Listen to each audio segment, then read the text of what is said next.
Hi, welcome to another Random Scottish History Scottish Railway Incidents for August 1900 this time. This might be a happier roundup. We don't know until we get into them, I guess. Trigger warnings. Lots of people got killed in the railways. Maimed and mangled in varying ways. There's a lot of fairly gruesome descriptions related in the articles. Children, adults, elderly, farm animals, pets, you name it. There's people choosing to end their lives on the lines. The majority are those that did not choose to end their lives on the lines. They're just unfortunate situations, I guess, they've ended up in. So be aware that that's what we're talking about here if you've not caught the other episodes. There's going to be repetition, later articles giving extra information, maybe just different spellings or names or what have you, just for the genealogical lot. So that may happen. There's also going to be mispronunciations of both names and places. Names of people and places because there's a lot of both, so it'll happen. Alright, so for August 1900, our first article comes from the Dundee Courier, dated Wednesday the 1st of August. It's entitled Shunting at the Harbour, Duties of Engine Drivers and Pilots. A case of considerable interest to railway servants and carters employed about the harbour was heard before Baillie Robertson in Dundee Police Court yesterday. A railway engine driver named William Graham, residing in Watson Street, Dundee, was charged with a contravention of the harbour bylaws by having, while acting as driver of a locomotive engine in a train of wagons, failed, while proceeding along Camperdown Street, to have properly qualified pilot, wearing a red cap, walking in front of the train. He pleaded not guilty and was defended by Mr. James Allison, solicitor, Robert Cochrane. Lorry driver, Carmichael Street, deponed that he was in the employment of Mr. D. M. Sliders, carting contractor. On the forenoon of the 25th of June, he proceeded to the Camperdown dock to load 3 bales of jute. He got the load in E shed. Just as he was driving out of the shed drawer, and his horse's feet on the rails, he observed a train of wagons coming eastwards right upon him. He was sitting on the front of the lorry. The train was so close on him before he observed it that he had no time to back. As the wagons were coming from the west, he started his horse to the east and urged it to quicken its pace to get clear of the rails. But before the lorry cleared the line, it was caught by the approaching wagons and a severe collision occurred. There was no man in front of the wagons. If there had been, he would have seen him. By the force of the collision, the lorry was considerably damaged, the back axle was broken and one of the hind wheels knocked off. Witness was thrown over the lorry against the back wall of the shed and had his left arm broken and his head and face injured. William Mayer, the shunter or pilot, would have been in front of the train, but he did not see him. As far as he could judge, he thought Mayer had been about the centre of the train, by the north side of the wagons. The train consisted of 10 loaded wagons, which were being shunted backwards, the engine being on the west, pushing the train eastwards. George Tasker, a retired spirit merchant, and Alexander Law, a harbour porter who were standing in the shed door when the collision occurred, deponed that the pilot Mayer was walking by the side of the first wagon, about parallel with the buffer. By the force of the collision, one of the wagons was thrown off the metals, and the horse and lorry were thrown a considerable distance to the eastward. Witnesses examined for the defence declared that the pilot was walking in front of the wagons and that he warned the engine driver and also the lorry driver. After hearing the evidence, which occupied about 2 hours, the baillie held the charge proved and imposed a fine of 10 shillings or 3 days in prison. Who was fined, sorry? The lorry driver? The engine driver. For right, not having had a person walking in front of his train, apparently. Okay. See, it's the railway engine driver William Graham who's been charged with a contravention. Right, okay. Because apparently he was supposed to have just a lookout man and someone that could warn anything that they might come into contact with before the train did. Okay. I think they used to do that with cars, didn't they? You used to have to hire a child or person to walk in front of the car with, was it like a flag or something? Just basically going, here, watch out, there's a car coming, but obviously not very quickly, since the kid was able to walk in front of it to advise people. Okay. But I think it was just considered a necessary measure at one point.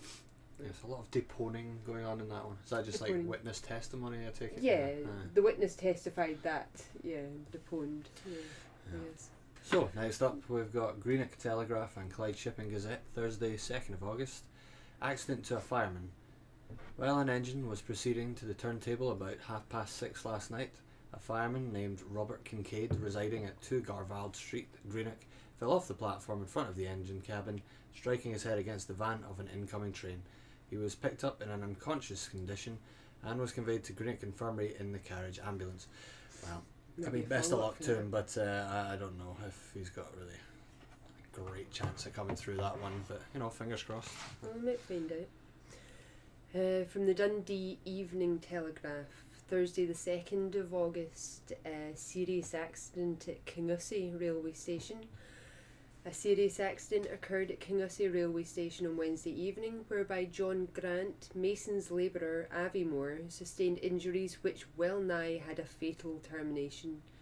It would appear that Grant arrived at Kingussie on Wednesday morning and subsequently went south by the 11:10 a.m. train from Inverness, returning the same evening by the train, timed to arrive at 7:05 p.m.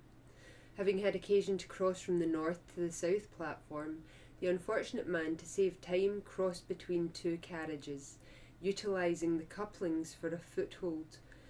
Alighting on the rails, he apparently stumbled, and an engine passing at the moment cut off the right foot above the ankle, the contact also inflicting a severe scalp wound. Fortunately, Dr. Orchard, Kingussie, was at hand and had the sufferer conveyed to the company's waiting rooms, where Grant, who bore the shock remarkably well, had every attention paid to him. He was removed to Inverness by the 10:16 train to be treated at the Northern Infirmary. People having random bits cut off them. Yeah, maybe another episode for feet. We'll see. We'll see how it goes. So next up we got Motherwell Times, Friday 3rd of August, railway accident. A fireman named James Campbell, residing in Ladywell, was on Tuesday removed to the Glasgow Royal Infirmary, suffering from injuries received by falling from his engine on the Caledonian Railway at Colburn. Short one, there we go. Maybe more on that later. Yeah. We have from the Ardrossan and Saltcoats Herald, Friday the 3rd of August, fatal accident near the Glasgow and South Western Railway Station. Shortly before 8 o'clock on Tuesday morning, a man named McInnes was run over by a locomotive engine near the Glasgow and South Western Railway Station. McInnes, it seemed, had been shunting a goods engine at the time, and after having shifted the points, he hurried out of the way of another engine about to pass near where he was standing. The unfortunate man is supposed to have slipped in crossing the rails the newly shunted engine was coming down on, and before he could clear out of the way, the wheels had passed over his leg, gripping it not far above the ankle and crushing it in a fearful manner up to the thigh. McInnes was at once attended to by Dr. Wilson and his assistant and conveyed to Kilmarnock, where he expired about an hour after being admitted. The deceased was a yardsman in the employment of the company and resided in Friars Croft. He leaves a wife and family for whom much sympathy is felt in the district. That is particularly horrible. Yeah, just above the... It's gone from the ankle right up his leg. Yeah, I wasn't 100% sure. That's what it sounded like. It was just like a really sort of acute diagonal gripping kind of angle it not far above the ankle and crushing it in a fearful manner up to the thigh. Yeah, so it's kind of like the railway lines like that, and his legs kind of almost like... Yeah. Yeah, well, he didn't survive. Sorry. He did not survive. Maybe for a bit, but not long. Oh well, anyway, so next up, 4 for Herald, Friday 3rd of August, haunted railway engines. Ooh. Okay, so There are on nearly every railway locomotives that are known as Jonahs. Some years ago, an engine on a Scotch line blew up, cutting the stoker's head off with a segment of boiler iron. The engine was rebuilt and made as good as new, but no driver could be found to run it more than one trip. It was soon whispered about that it was haunted. The headless stoker had an unpleasant habit of appearing on the tender and insisting on firing up. One night, the driver and his stoker deserted the locomotive, went out on a run. For a month, the engine lay in the shop. Then a driver, who was compelled either to take it out or lose his place, mounted it. Before it had run a dozen miles, it went through a culvert, wrecked the train, and killed 9 people. It was never rebuilt. Yeah, call it a day on that one. I mean, if you had a ghost like helping you though, that might actually reduce the number of accidents. So I don't know. Is that something that happens often in real life? We just don't know. Anybody has any data on that? Let us know. I mean, that guy getting his head taken off, the first guy when the engine blew up and the bit melted. It's just some Final Destination Omen crap right there, isn't it? Victorian era Final Destination was what I had in my head as well. Oh my goodness. But yeah, that's. I like the idea of haunted engines, though. Yeah, real illustration that could material there. I could go towards a lot of stories and artworks and things, couldn't it? Just that's it. I don't know. I think I missed a trick there. Engines. Yeah. Well, thoughts for the future? Inspiration, perhaps. Just need to find more haunted trains in your newspaper studies. Yeah. Next we have from the Dundee Evening Telegraph, Friday the 3rd of August. Railway accident at Burntisland, engine leaves the line, cleaner seriously injured. About 6 o'clock last night, a serious accident occurred to James Begg, aged 17, engine cleaner, Burntisland. He was engaged in shunting operations at the works at the dock, while standing on the front of the engine, and when about to make what is known as a flying shunt, by some unknown cause, the engine left the rails. The wagons which were being shunted ran back and collided with the engine, jamming Begg between the firebox and the engine and the wagons. The accident from the first was considered serious, and the local doctor ordered the immediate removal of Begg to the Royal Infirmary, Edinburgh.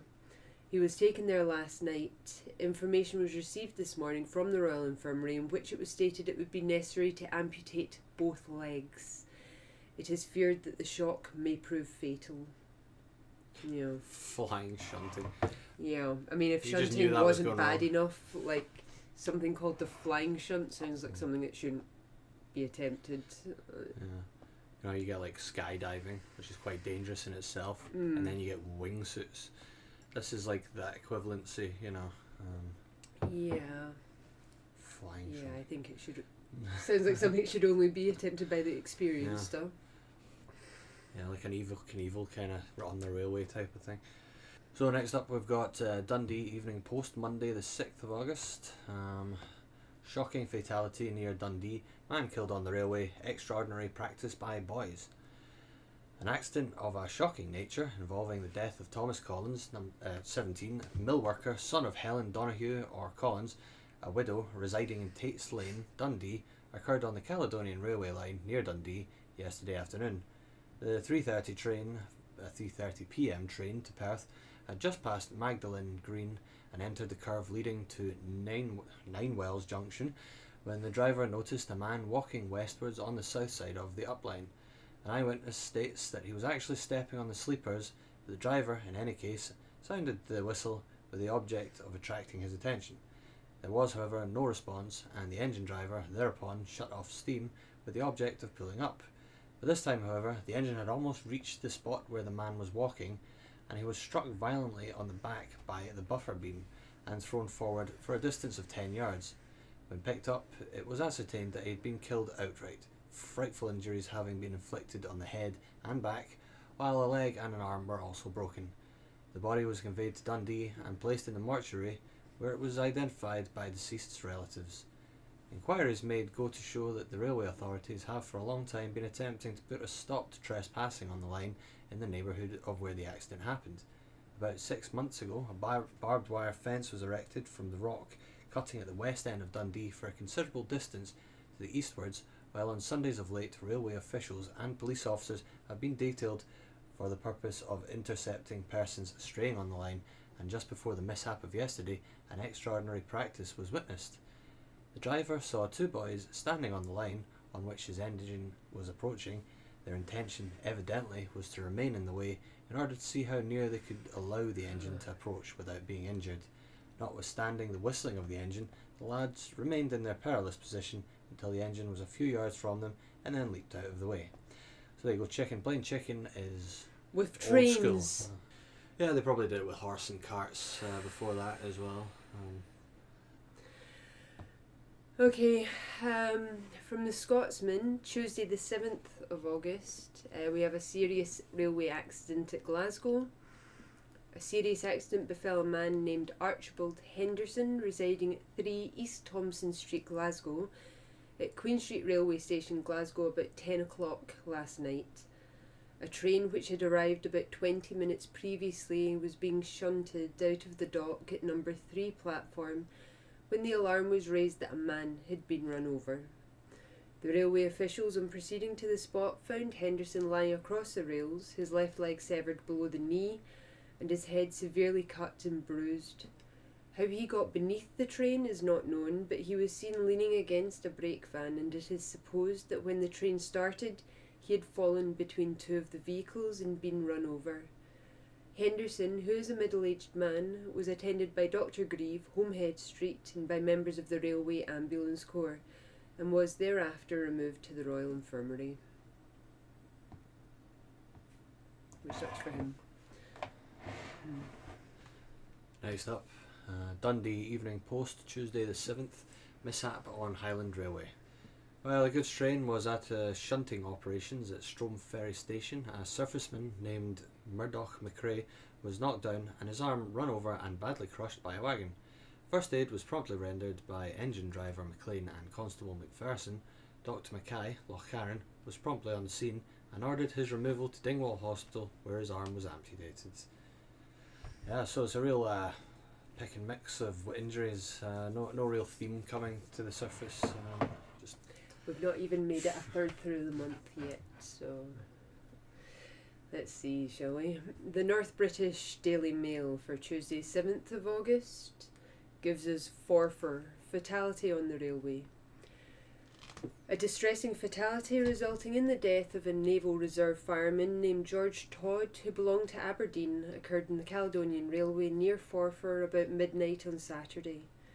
Deceased, along with a companion, David Petrie, who resides at 1 Lynx Street, Aberdeen, had completed his 28 days training in the Naval Reserve and had been paid off on Friday at Old Milford Haven.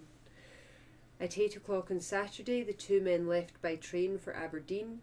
Perth was reached about 11 p.m, and about an hour afterwards, Petrie, who travelled from Perth in a different compartment from Todd, discovered that his companion was missing from the train.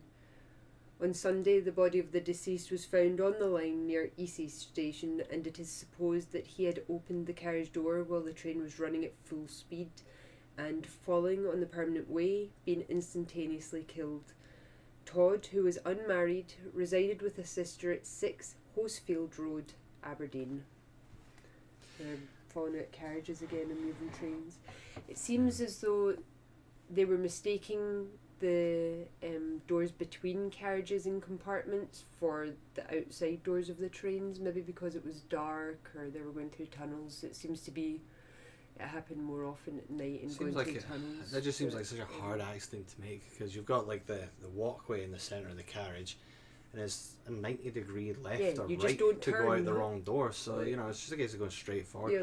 I think they get turned around between trains or something, like between the carriages, and it is just so dark that they forget left and right. I know. It's hard to kind of like imagine. It's possible they just wanted to open the door and have a wee look outside, a bit of a breath of fresh air. I mean, the windows opened. You know, like you know, the windows opened right up for that stuff. So I don't know. It's very strange. I don't know how it happens so often. So next up, we've got Edinburgh Evening News, Wednesday 8th of August, shunting accidents in Fife.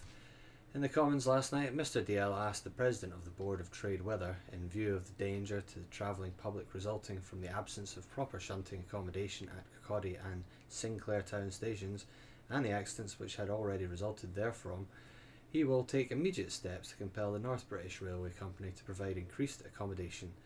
Mr Ritchie, the Board of Trade have no powers of compulsion, but they have communicated with the company several times on this subject, and as recently as July 20th, they addressed a letter to the General Manager and received a reply intimating that the matter was still under consideration.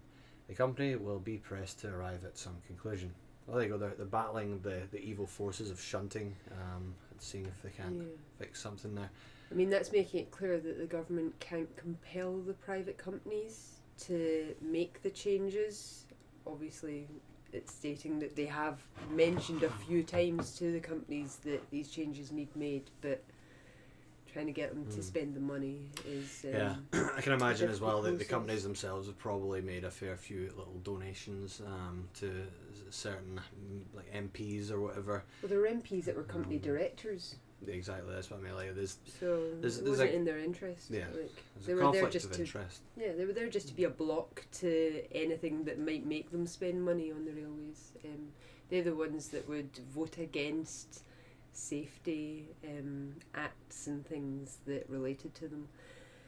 The Kirkintilloch Herald for Wednesday the 8th of August has fatal accident. On Thursday afternoon, Lawrence Grant, 4 years of age, son of Bernard Grant, labourer residing at Tar Row, was accidentally killed on the railway at the Basin station. The little lad had been playing on the line along with some other boys, and it's supposed that he endeavoured to cross the line underneath a wagon when a mineral train was engaged in shunting operation and was caught by one of the wheels and run over. His left leg was severed from his body while his back was broken, and he was otherwise badly mutilated. Death was instantaneous. Much sympathy is felt for the parents in their sudden bereavement. That's just a horrible one.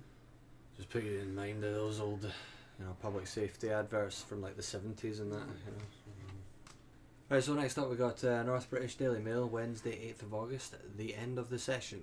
In the Railway Accidents Bill, there are provisions which in a small way may prove useful, but the bill is a cripple, having been deprived of the strong arm of compulsory automatic couplings, which was cut off to propitiate the railway directors.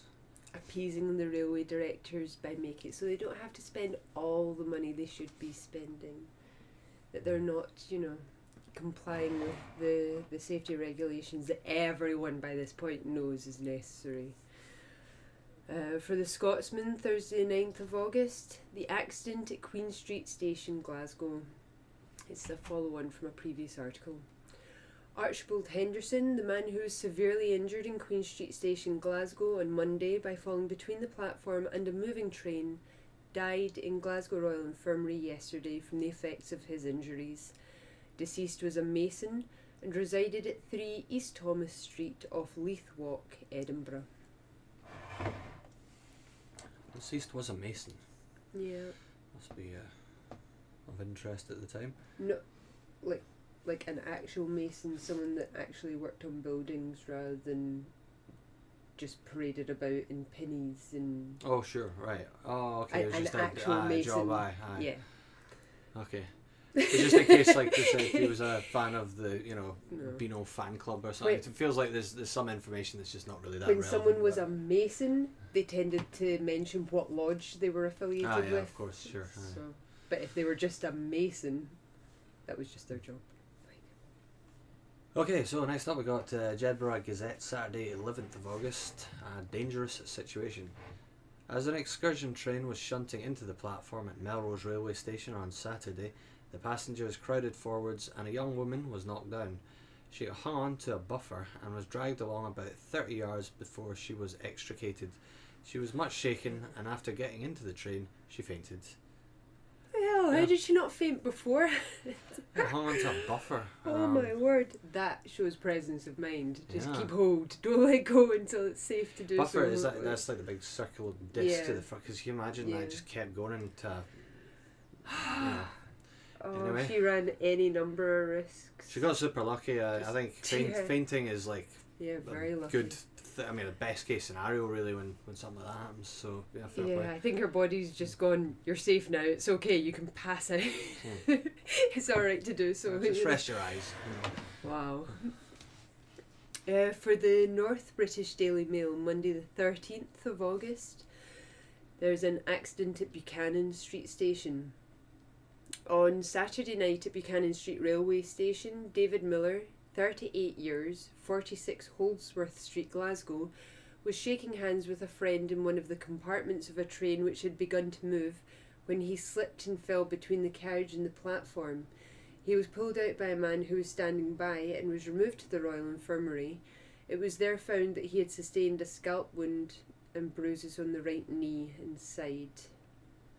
Yeah, jeez. Okay, that's an accident. Buchanan Street's a subway station now, so I take it was maybe Queen Street now is what Buchanan Street was. No. Okay, so St Enoch's Station, Buchanan Street Station, and even Bridge Street Station are all subways now. At this time, the main lines went into these stations. These were main line stations. These weren't just like the subway, the Clockwork Orange. They were actually attached to the lines. I found that pretty interesting too. I hadn't realised that the subways hadn't always been subways, because I think the London subways were built specifically to be subways. I think Glasgow's subways have become subways at a later point. Alright, so was it like they've always been in tunnels, but it was just the main line dipped under and then came back up again, as opposed to they just... Right, well, okay. If you think about when you go from Bridgeton Station into Central, Argyle Street is a lower level station, so is Central Station. That's a lower level station. No, So there's a different vibe to them. They don't have like Yeah. just it's not like just tubes. They are fairly open. Yeah, like, they would have been lower level stations at that point, I think. I don't think they were any interesting. higher than they are now. I think they were always the same level. Interesting. The more you know. anyway. So next up, the Scotsman, Tuesday 14th of August, soldier killed near Dundee. While two privates of the Scots Fusiliers, now encamped at Barry, were walking along the railway line between Barry and Carnoustie late on Saturday night, they discovered the dead body of a private in the 1st Battalion Royal Highlanders, also under canvas, lying between the rails of the downline. The remains were removed to the mortuary at Carnoustie, where they have been identified as those of Private James Barr, who is supposed to belong to the district. Jeez. The amount of people that are just happening upon bodies like on the line. You would think that would have been a viable job in itself, just literally walking the lines to keep an eye out for I mean, you already have killed and folks injured. walking the lines looking for coal to sort of Well, they're the ones that reclaim were and getting stuff. hit, weren't they? They were the ones getting hit, yeah, but I imagine they found a fair few bodies as well. You know. Maybe. Would they report them though? Because they could get Rifle done through the for pockets first. trespassing on the railway lines if they were to let the authorities know what they'd been doing. Like walking along the railway lines, picking up coal got you done for trespassing on the railways. It just seems there was such a common practice to just walk along the railway lines that they would kind of not bother, enforcing it all that much. I mean, that's It'd what be a those full-time guys job. were doing when they'd come across that body, isn't it? For the Dundee Courier for Tuesday the 14th of August, we have railway accident at Dundee, trespassing on the line, boy's narrow escape. Within the past week or two, accidents on the railway lines at Dundee have been pretty frequent, and some of them have been attended by fatal results. Fortunately, the accident which occurred yesterday was not so serious, but it was of such a nature as to deprive a young lad of practically the use of one of his legs. About a week ago, a young man was killed by a passing train on the Caledonian Line, which runs alongside the Magdalen Green, and it was on the same system, but to the east of the Magdalen Green station, that the mishap of yesterday took place. The line at this point is properly fenced and well protected, but, notwithstanding, schoolboys have been making a habit of taking a shortcut to the bathing ponds and the recreation ground by climbing over the railway. The police and the railway officials have been making every effort to put a stop to the practice, but yesterday a boy named Martin Hurd, 11 years of age, the son of Alexander Hurd, shoemaker, 35 St. Peter Street, had escaped the vigilance of the watchers. He had climbed the paling and got onto the permanent way just as the 6:10 passenger train from Dundee West was proceeding to Perth. Unhappily, the wheels of the engine passed over the boy's right ankle, severing the foot from the leg. The boy was in great agony, and on rising jumped about in every direction. He first crossed a line to the stone dyke on the south side, then recrossed again and made to scale the paling into the green. His cries attracted the attention of a clerk named John Duncan. This gentleman obtained the assistance of Mr. J. Forsyth, a chemist, who happened to be passing at the time. After temporarily dressing the wounds, the boy was removed to the infirmary in a cab. You can imagine that. You can imagine that a kid that's just lost his foot is going to be like, the hell? And he's going to be like up and like not entirely sure what he should do about his situation. So you can imagine like that kid was probably frantic at that point. Like, jeez. So next up, the Scotsman, Wednesday 15th of August, railway accident near Elgin. A rather serious accident took place yesterday afternoon on the Highland Railway when the 2:20 p.m. train from Forres was entering Mostowie station. The last two carriages and the guard's van left the rails. They were dragged along a considerable distance, tearing up the permanent way. Unfortunately, there was not a single passenger in the two carriages, and the guard, who was in the derailed van, escaped with a pretty severe shaking. The accident detained traffic considerably, though by transferring passengers from one train to another at Mostowie, the company succeeded in getting those by the south-going mail through. The line was not clear till about 6:30, and the first train that succeeded in getting through reached Elgin about 7 o'clock. Got to stay on schedule. Yeah. Okay, so from the Glasgow Herald we have a few stories for Thursday 16th of August. Railway accidents. Goods guard killed at College Station. Joseph Holmes, aged 26, a goods guard on the Caledonian Railway, was knocked down by the tender of an engine and killed instantaneously while crossing the line at St John's signal box at College Station, Glasgow, between 10 and 11 o'clock last night. Holmes, who resides with his mother at 5 Rutherford Lane, was coming on duty when the accident occurred. Then we have 2 boys killed at Uddingston. Quite a large number of young people enjoy themselves nightly in the public park at Uddingston, and last night, the evening of the merchants' holiday, there was an unusually numerous gathering. 2 little boys, about 7 years of age, named Ray and Gott, the former a son of Mr. Robert Ray, residing at Joaja Place and manager of the Uddingston Cooperative Society, the latter a son of Mr. Gott, minor, residing in Copeland Terrace, had become detached from the others and wandered onto the North British Railway, which runs alongside the public park. A cattle train passing down towards Glasgow ran over the 2 little fellows, frightfully mangling each. Their remains were carried to the railway station, which is quite near. Then we have surfacemen killed at Greenfield. Yesterday afternoon, a sad fatality occurred at Greenfield Station on the Hamilton and Highland branch of the North British Railway. A surfaceman named Michael Madden, 37 years of age, who was walking along the line, was knocked down by the train reaching Greenfield Station at 4:40 p.m. He was struck by the buffer of the engine on the face, arms and body and shockingly injured. Madden was conveyed to the waiting room at the station, but, after being medically attended, died half an hour later. Madden had only been 2 days in the district. And finally for this section we have man killed near Crookston Station. Early yesterday morning, the body of a man in a terribly mutilated condition was found on the Canal Railway near Crookston Station. The body was removed to the mortuary at Paisley Police Office, where in the course of the day it was identified as that of Robert Leckie, who resided at 33 Canal Street, Paisley. It is surmised that deceased had been walking along the line when he was knocked down and killed by a pilot engine. Leckie was about 50 years of age and married. So, busy day, that, on the 16th. That is a lot of really terrible things to have happened on the railway lines, like in the week leading up to this paper's edition.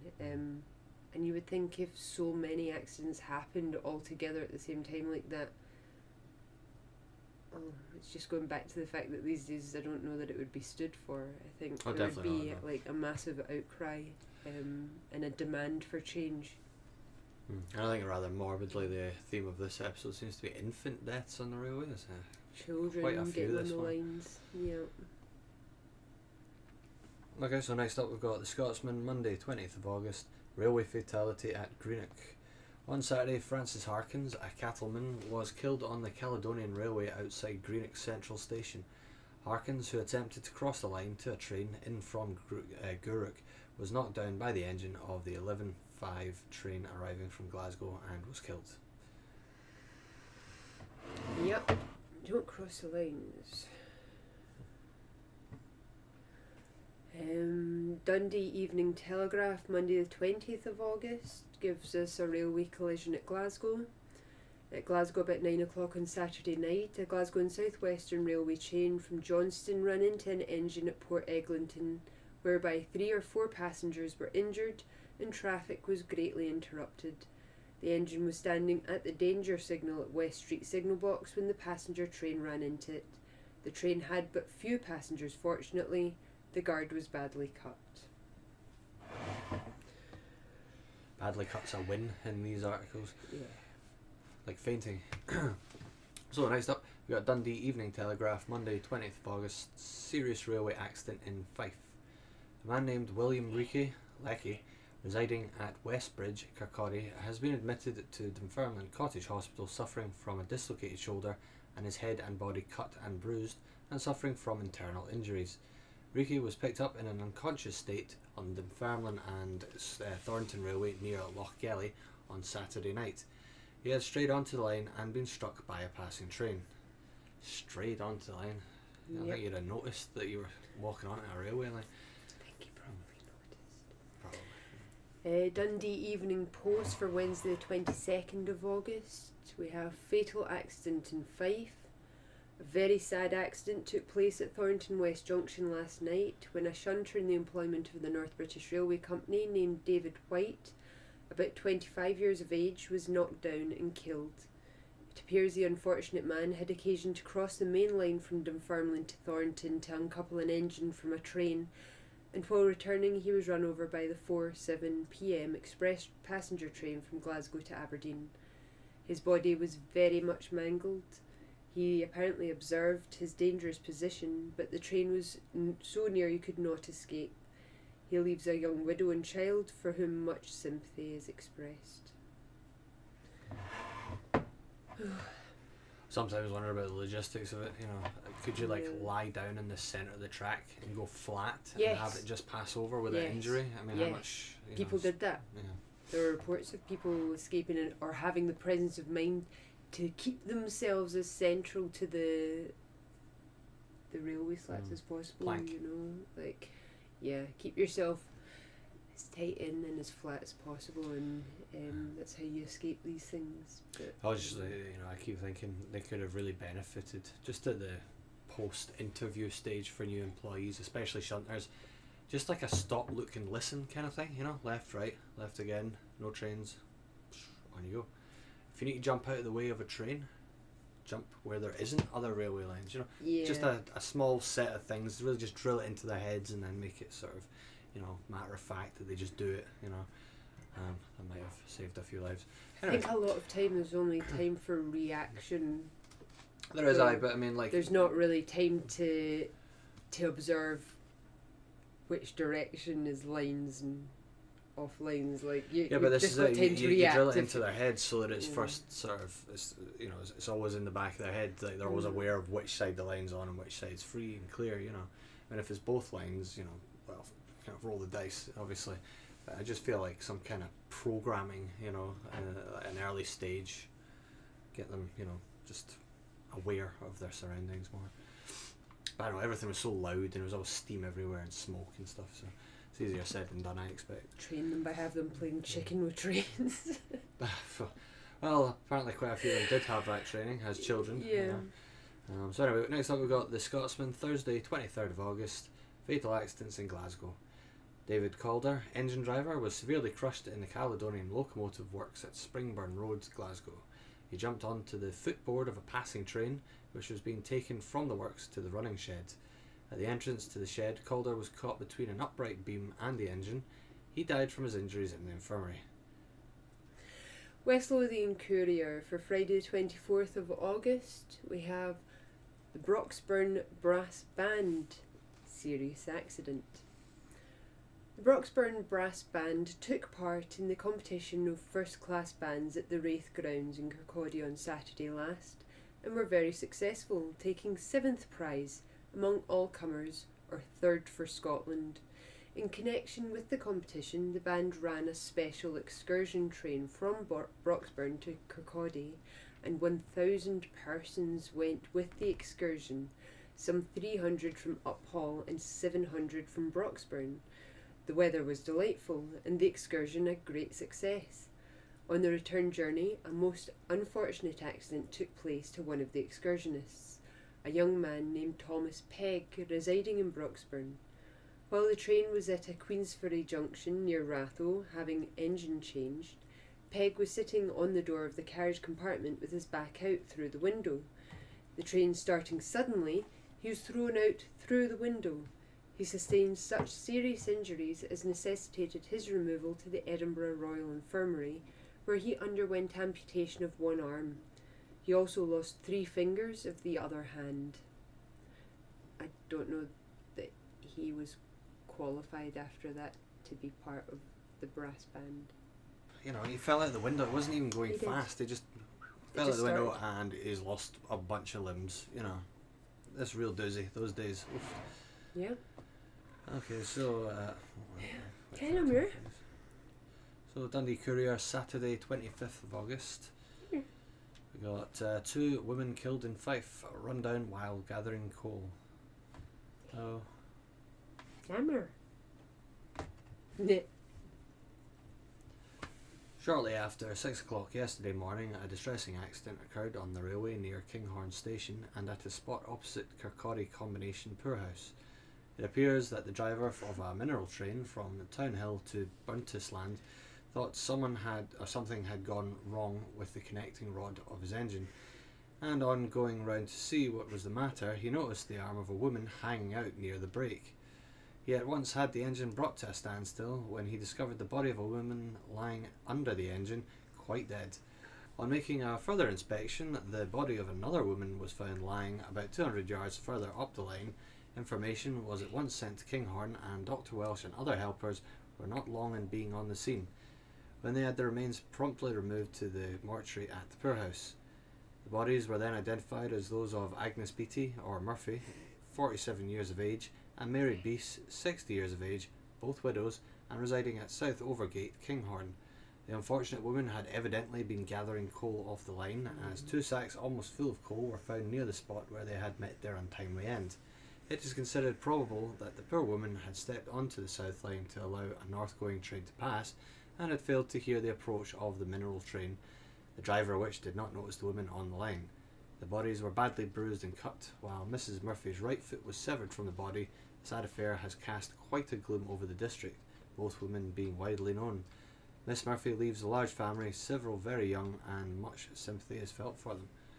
Yeah, I mean, they would have benefited from said training of looking left and right, I suppose. It has it all. It's got the collecting of coal while trespassing on the line. It's got the moving out of the way of one train only to be hit by another train on the other line. There was a foot. They lost a foot.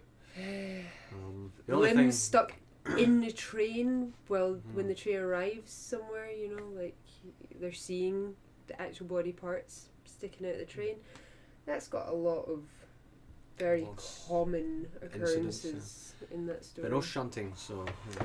No shunting. That, yeah, sure. Had it been a special train, that would have made up for the lack of shunting, though. It wasn't, but there we go. We have the Dundee Evening Telegraph for Monday the 27th of August. Oh, you guys are so cute. Big smash on Underground Railway, race special telescoped by another train, awful scene at tunnel mouth, 36 passengers injured, an inexplicable affair. A serious collision occurred on the Caledonian Underground Railway at Anderson Cross Station, Glasgow, about 7 o'clock on Saturday evening, and 35 persons were injured. A passenger train from Hamilton was run into by another passenger train while standing at Anderson Cross Station.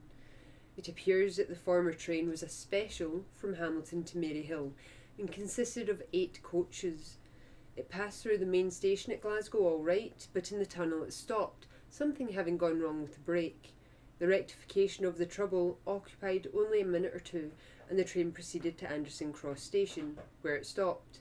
Some of the passengers were opening the doors of the carriages to step out onto the platform when the 6:45 p.m. train from Rutherglen to Balloch dashed into the stationary train. The impact destroyed the 4 rearmost carriages of the stationary train, they being telescoped. Fortunately, the Balloch train was not travelling at a great rate of speed.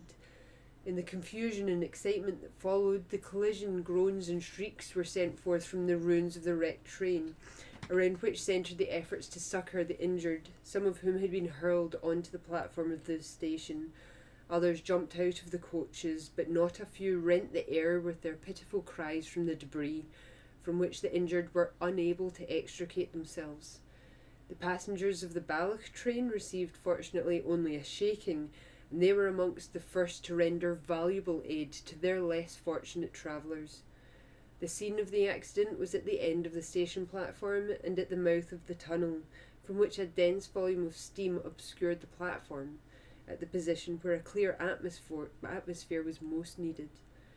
The last coach was a composite, the end carriage being a smoker, behind the guard's van, and although it underwent such sudden destruction, it is a miraculous thing that no one was killed. The occupants of the coach were, however, all severely injured. It is a fortunate circumstance that the majority of the passengers in the Hamilton train, which was conveying people from the races at Hamilton, alighted at Glasgow main station. In the work of rescue, many of the compartments, owing to the doors being jammed by the force of the collision, had to be broken into. Within a few minutes of the accident, a large force of police and many doctors had arrived on the scene in response to a summons for help, and a number of ambulancemen gave first aid to the sufferers. For quite half an hour, the scene within the station was one of the utmost excitement, and the cries of the injured were most piteous. In nearly every case, the injuries were found to be of a serious character. In something under an hour, all of the injured were removed from the line, although in some cases it was necessary for the breakdown gang to cut away pieces of the carriages and coaches to free the injured passengers. The Balloch train, including the engine, sustained no serious damage. It was crowded with passengers, the day being Glasgow Trade's annual holiday. Interview with a passenger. A gentleman who travelled in the 4th carriage from the rear of the Hamilton train, and who had a marvellous escape, said the train stopped 3 minutes in the tunnel to repair the brake. At Anderson Cross, he had just stepped out on the platform with 2 friends when another train dashed into the stationary train. The 4 carriages simply crumpled up. The scene was awful, the injured moaning and crying for help. He and his friends extricated 15 badly injured persons. They had frequently to use all their strength to get the injured out from the debris. The engineman in charge of the Balloch train, in the course of an interview, said he got the signal from the guard that the line was clear, and he could not see the home signal or the tail lamps of the Hamilton train for steam and smoke. Chaw! That is a big dramatic. one. Yeah. It's very similar to the one in the Charing Cross tunnel. The workers' train heading up to Kobawe with the singers' staff. Lots of telescoping of trains because accordion trains. Yeah, really confined for the tunnel. I was putting in mind of disaster films, like that bit in Die Hard 3 with the subway train. It's all, except a lot worse than that.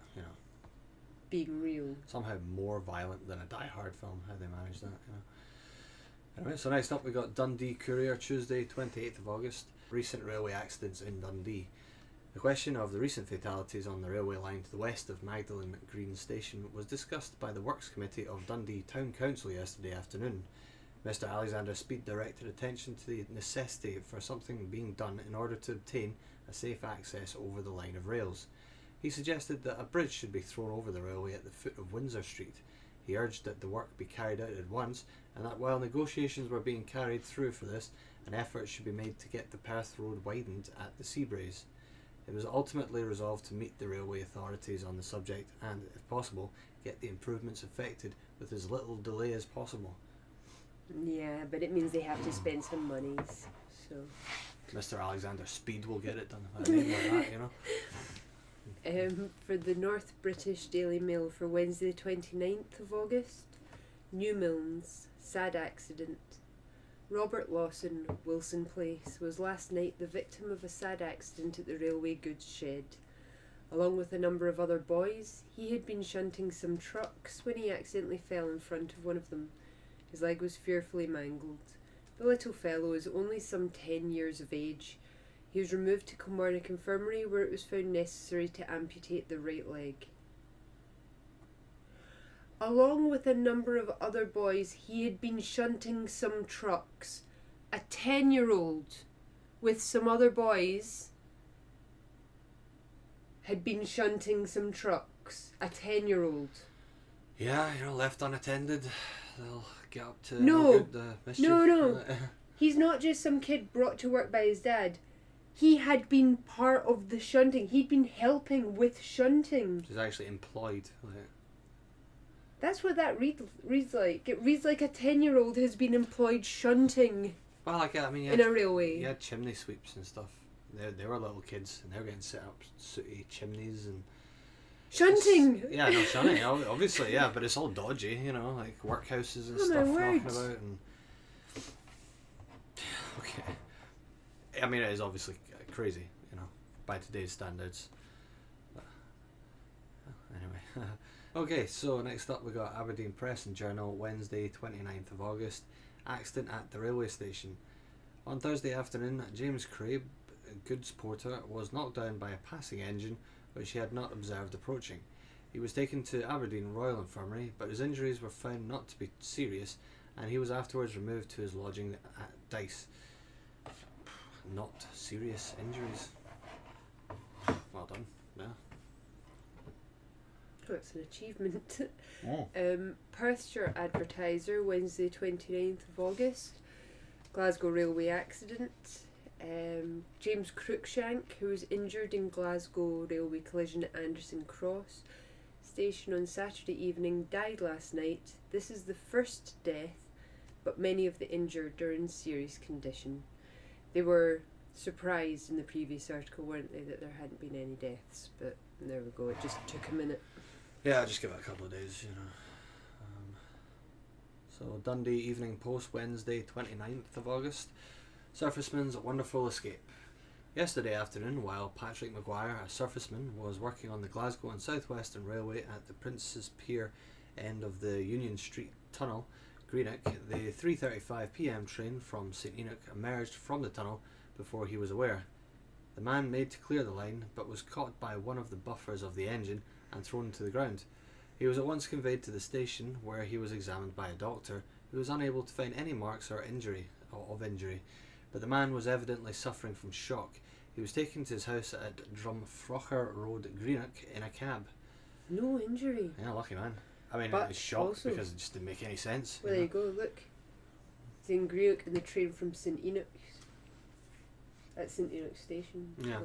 It was a terminus, it was where trains would leave from and stop at. Just an underground station. Shocking accident from the Kirkintilloch Herald, Wednesday 29th of August. A labourer named James Harper, 54 years old, residing in South Bank, Glenboig, has been run over and shockingly mutilated on a live railway in the Union Fireclay Company's works, Glenboig. He had been in the act of cleaning out a drain pipe in the 4 Feet Way when some wagons came upon him. He was dead when found. I don't know that he should have been anywhere clearing anything if there was still active traffic going along the line.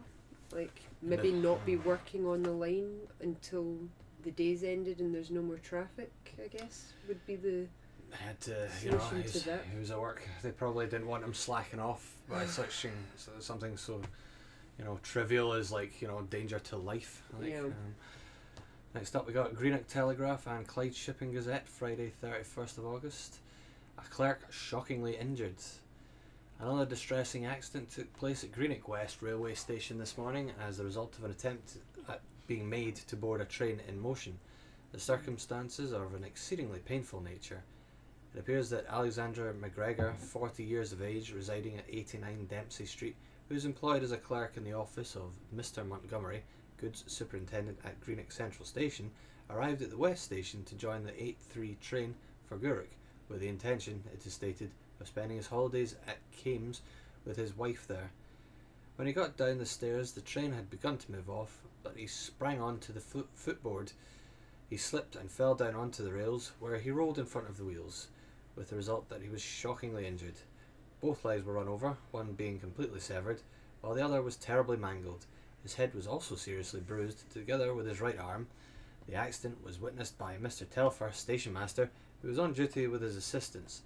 The train was immediately stopped, and the poor man lifted up.